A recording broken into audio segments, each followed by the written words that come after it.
目前为止，我最激赏许光汉的就是那几场，希望他可以多接一些这样的戏。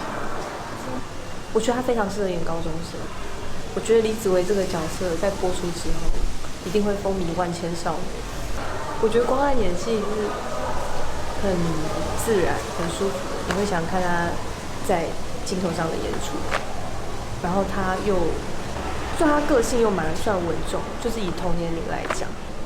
比如说，如果这今天是一个可能情绪比较低的戏，他就会让自己一直都维持在那个状态里面，一直到这场戏拍完，就不像我现在还坐在这边跟你讲这些有的没的。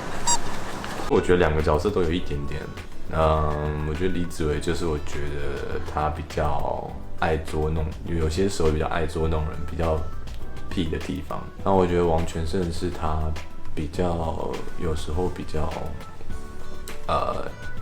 体贴吗？体贴贴心。我是不知道自己有没有到像王全胜这么体贴吧，但我觉得就是看到之后会跟我自己做一些连接。第一时刻会想到的是他体贴的这一部分，我自己的想下的时候，对啊。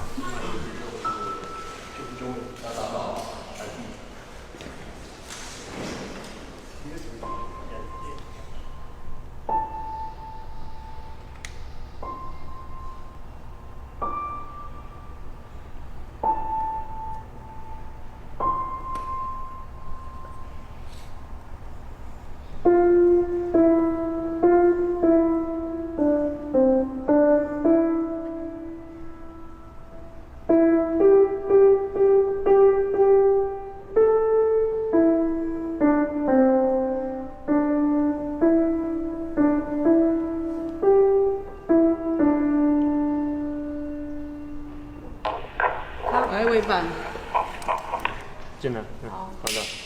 小杨就很可怜啊，李子维很想念黄宇轩，但他一直没有见到他。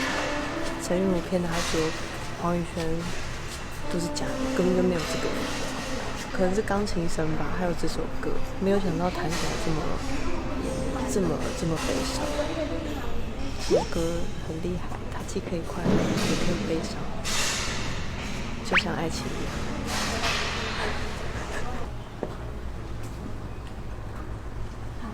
都不要，请你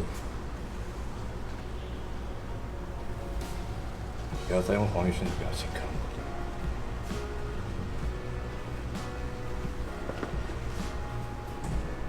回来。